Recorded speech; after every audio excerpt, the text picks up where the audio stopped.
你是否有听过这样的情景？亲友在健康检查后发现胆固醇偏高，第一反应就是懊悔自己海鲜吃太多，打算从此少碰虾蟹，又或者吃蛋时只吃蛋白，不敢吃蛋黄，生怕胆固醇飙升。事实上，我们长久以来可能都误会了某些食物，把锅乱扣在他们头上。胆固醇本身并非洪水猛兽，甚至是人体必需的物质。但当我们说某人胆固醇高时，真正指的是血液中的坏胆固醇含量太高，导致健康风险。究竟血管是怎么被堵塞的？又有哪些食物才是真正让胆固醇指数狂飙的头号元凶呢？今天就带大家深入探讨，把10大恶名昭彰的飙升胆固醇食物统统揪出来。其中有些可能出乎你的意料，甚至第一名就是你每天当早餐吃的它。首先，我们得先了解胆固醇在体内扮演的角色。胆固醇是合成人体多种荷尔蒙和胆汁酸的重要元素，在正常范围内，它对我们是有益的。然而，当医生说你的胆固醇偏高，其实指的是血液中低密度脂蛋白胆固醇 LDL 的浓度过高。LDL 俗称坏胆固醇，主要功能是把胆固醇运送到全身细胞利用。但如果 LDL 太多，多余的胆固醇容易沉积在血管壁上，一旦这些胆固醇受到自由基攻击氧化，就更容易附着在血管内壁，日积月累形成粥样斑块。你可以想象那些斑块就像水管内壁的一层层水垢，时间长了越积越厚，血管管腔也越来越窄，最后血流受阻。当重要动脉被堵塞，就可能引发心肌梗塞或脑中风等致命后果。所以我们要防的就是这些会堆积在血管里的坏胆固醇。相对地，高密度脂蛋白胆固醇 HDL 被称为好胆固醇，它负责把多余胆固醇运回肝脏代谢，像清道夫一样帮助我们清理血管。除此之外，还有三酸甘油酯 TG， 俗称中性脂肪的指标也很重要，它与我们饮食中热量、糖分相关。TG 过高也会增加心血管风险。不过今天的重点在于会让 LDL 升高的饮食杀手们。很多人一听到胆固醇3个字就闻之色变，觉得胆固醇就是导致血管阻塞的罪魁祸首。于是凡是含胆固醇高的食物一概敬而远之，特别是海鲜和蛋黄这2类常被点名的食物。不吃蛋黄，不敢吃虾蟹，仿佛这样就能保住血管畅通，但这样的观念其实可能大错特错。最新的研究和专家观点指出，我们一直防备了几十年的海鲜和鸡蛋，其实一直在背黑锅。真正让血管变堵的祸首，反而是一些每天早餐和零食中都藏着的看不见的坏脂肪。换句话说，影响血脂的关键并不是食物中胆固醇的含量高低，而是其中的脂肪类型。这听起来很颠覆，对吗？事实就是如此。其实人体内大约7%到8%的胆固醇是自己肝脏合成的，只有2%到3%直接来自饮食。也就是说，你吃进去的胆固醇只占体内一小部分，大多数时候身体自己会决定制造多少胆固醇。然而，决定身体制造胆固醇速度的一大因素，就是我们吃的饱和脂肪。简单来说，饱和脂肪酸就像体内生产胆固醇的原料，一旦吃太多，身体合成胆固醇的机器就会开足马力，让 LDL 指数跟着上升。因此，比起食物本身含多少胆固醇，我们更需要担心的是它含有多少饱和脂肪。此外，还有一种更可怕的脂肪叫反式脂肪，它不但会提高 LDL 坏胆固醇，还会降低 HDL 好胆固醇，是双重的血管杀手。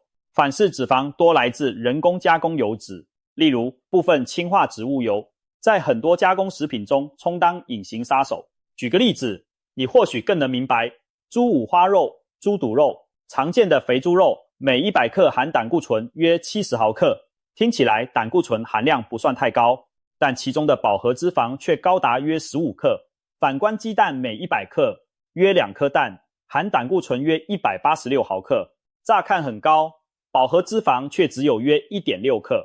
营养学上有一个生胆固醇指数 CSI 的概念，把食物的胆固醇和饱和脂肪一起考量，算一算你就会发现，猪五花肉的 CSI 远高于鸡蛋。也就是说，虽然鸡蛋胆固醇含量高于猪肉，但由于鸡蛋的坏脂肪少，它对血脂的实际影响反而比肥肉低得多。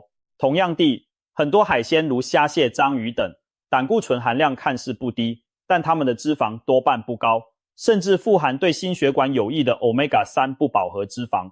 因此，适量吃对血脂影响其实不大。难怪越来越多医师开始强调，控制胆固醇，真正该少吃的不是蛋和海鲜，而是高饱和脂肪的食物。事实上，2015年美国的膳食指南就已经取消了对饮食胆固醇的严格限制，不再规定每日胆固醇摄取上限。原因正是最新科学证据显示，对大多数人而言，饮食中的胆固醇并没有想象中那么可怕。听到这里，你可能会问，所以海鲜真的无辜吗？那真正让胆固醇升高，让血管堵塞的罪魁祸首是哪些呢？别急，我们这就来揭晓10大让血管堵塞的高危险食物榜单。这份榜单里的食物，有些你可能早有耳闻，有些则深藏不露。它们共同的特点是含有大量的饱和脂肪或反式脂肪，一不小心就让你的坏胆固醇指数扶摇直上。其中有些甚至伪装成日常点心，让人防不胜防。现在我们就从第10名开始，一路倒数到第1名，看看是哪些家伙在默默伤害你的血管。第10名，蛋糕。说到让胆固醇飙升的食物，许多人第一反应可能是大鱼大肉，但其实排在榜单末尾的居然是一个看似甜美无害的存在蛋糕。没错，就是生日聚会上人人爱的奶油蛋糕。松软香甜的蛋糕为什么对胆固醇不友善呢？问题就出在制作蛋糕的大量奶油和鲜奶油上。为了口感湿润绵密，蛋糕体通常要加入不少奶油或牛油。奶油本身含大量饱和脂肪，更别提上头那一层厚厚的鲜奶油霜了。鲜奶油其实就是打发的乳脂肪，所含的饱和脂肪更是惊人。一小块奶油蛋糕入口甜滋滋的同时，也吞下了好几茶匙油脂。尤其常见的巧克力蛋糕、芝士蛋糕，使用奶油和起司更多，含脂量往往更高。吃1-2口或许问题不大，但如果你经常嗜甜，每周都来块蛋糕犒赏自己，长期下来，坏胆固醇一定跟着往上爬。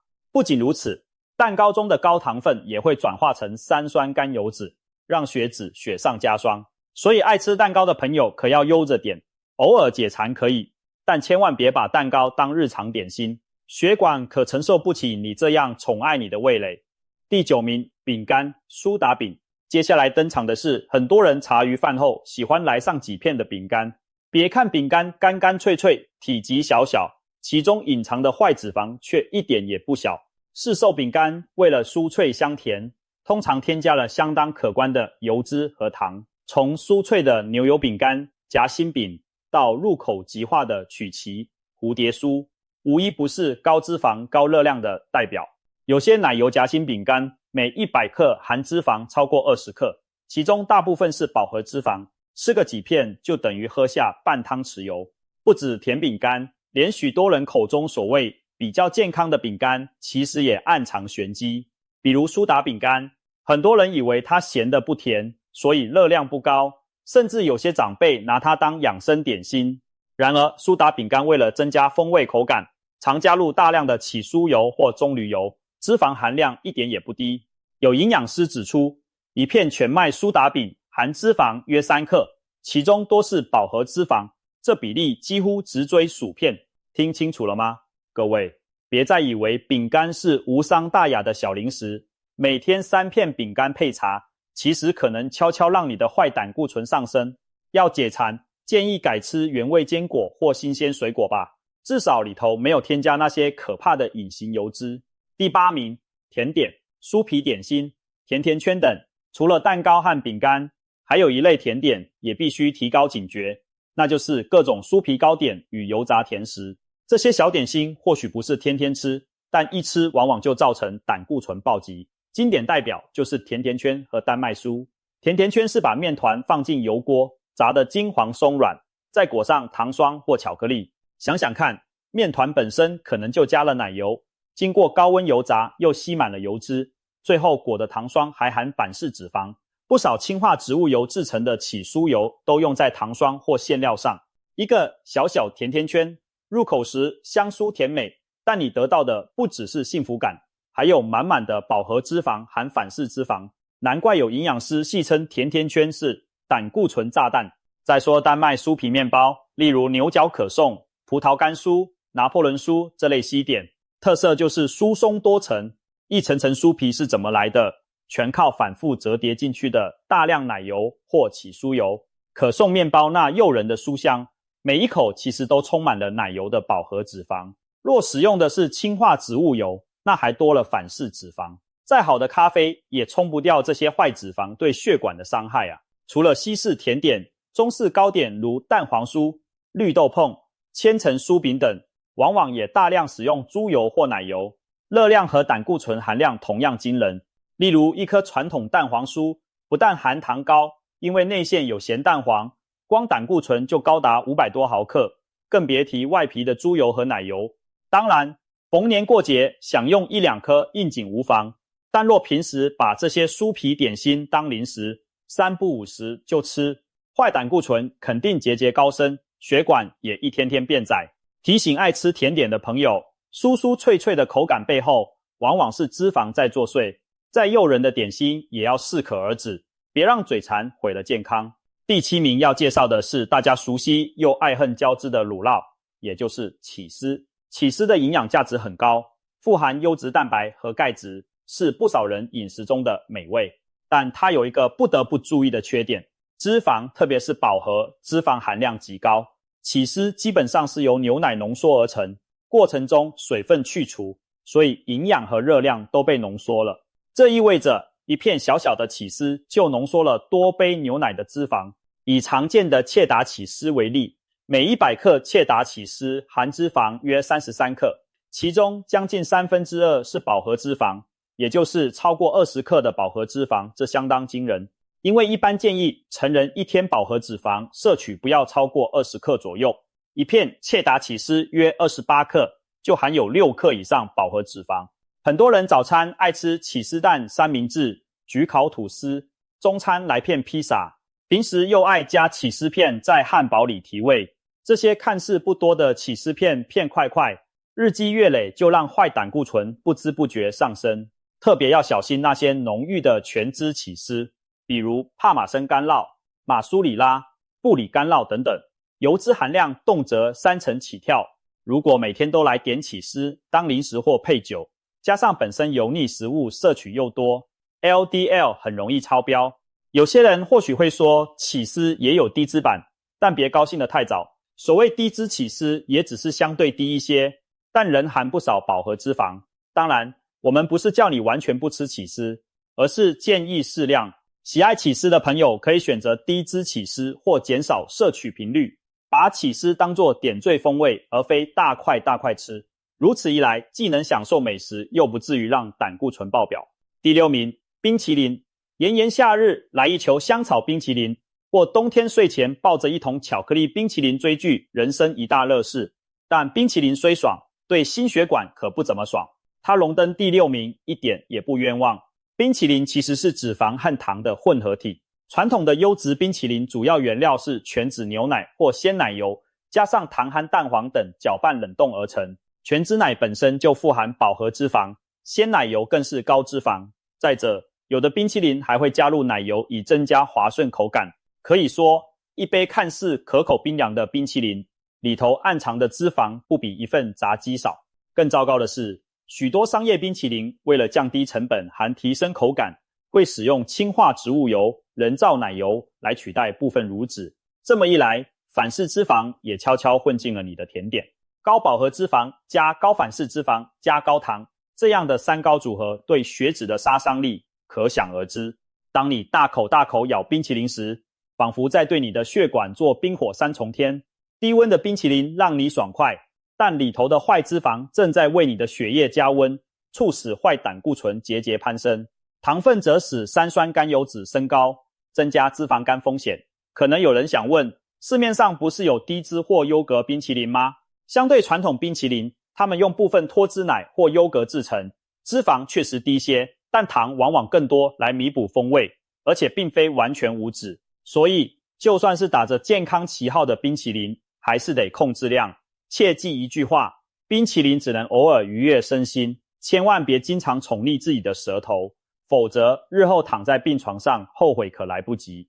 终于来到排行榜的前5强，每一位都是实实在在的胆固醇加速器。首先第5名，我们要点名的是传统美食的灵魂猪油。不少老一辈的人对猪油情有独钟，认为猪油炒菜特别香，特别顺口。不得不承认，热腾腾的猪油淋在饭面上，那股香气真的让人口水直流。然而，猪油几乎是纯粹的动物脂肪，其中约一半以上都是饱和脂肪酸。你可以把它想象成室温下凝固的白色油膏，其实就是饱和脂肪酸的凝结品。1小时猪油就含有将近5克饱和脂肪，一旦加热融化下肚进入血液，这些分子又会趁机在你的血管里凝固附着。难怪有人戏称吃猪油就是在血管里面涂蜡。听起来有点可怕，但道理是差不多的。事实上，猪油本身的胆固醇含量也不低，每100克猪油含有约95毫克胆固醇，虽比起动物内脏不算突出，但毕竟很少有人会一次吃掉100克猪油。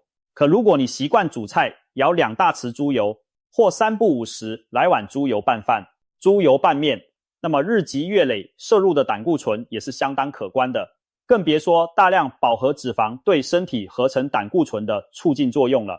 在以前物资缺乏的年代，猪油是重要的热量来源，但在现代，它带给我们的多余坏胆固醇和卡路里远远超过我们需要的范围。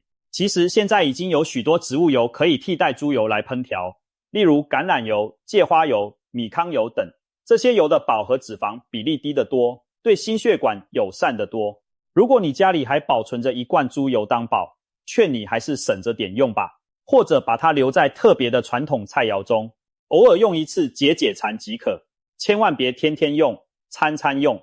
记住，少了猪油的香，命还在；吃多猪油，命可能就不长了。迈入第4名，我们要揭露的是培根以及其他高脂加工肉类。清晨煎锅里那滋滋作响的培根薄片，很多人闻到味道就移不开脚步。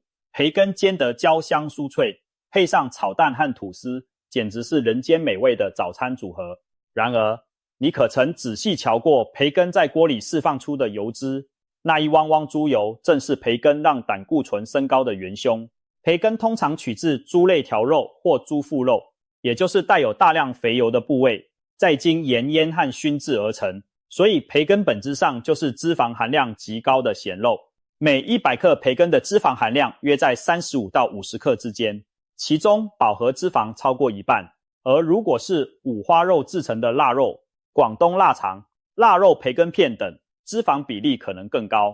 一份早餐通常2到3片培根就可能含有超过5克饱和脂肪，更别提午餐晚餐你可能还有其他油腻菜肴。一旦经常吃培根这类加工肉，坏胆固醇很容易一路狂飙。另外，培根等加工肉品的风险还不止于脂肪本身，它们在腌制过程中含有相当高的钠、盐分和亚硝酸盐等添加物，不仅会升高血压，长期大量摄取还被证实增加大肠癌风险。所以培根、香肠、热狗、火腿这些早餐常客其实是健康的隐形杀手，千万别以为1-2片看不出什么，坏习惯叠加起来，总有一天让你付出代价。如果你真的无法抗拒培根的美味，建议至少选低脂培根，有的标榜减脂培根，用比较瘦的肉制成，并且控制频率，别天天吃。在加煎培根时，也可以把煎出的多余油脂沥掉，不要以减少摄入。记住，培根的香只停留一时，血管的堵却可能是一世少吃为妙。第3名，猪五花肉等肥肉。说到肥肉，就该轮到猪五花肉以及其他高脂肪红肉上榜了。排在第3名的就是传统观念里的大鱼大肉之一，各种肥肉菜肴。虽然现代人健康意识提高，知道肥肉吃多不好，但很多人还是对那口肥滋滋的滋味难以割舍。以猪五花为例，它是制作东坡肉、红烧肉、卤肉饭的灵魂食材，肥瘦相间，入口即化，让人食指大动。然而，你可曾想过，五花肉入口即化的那层肥膘进了你的身体会怎样？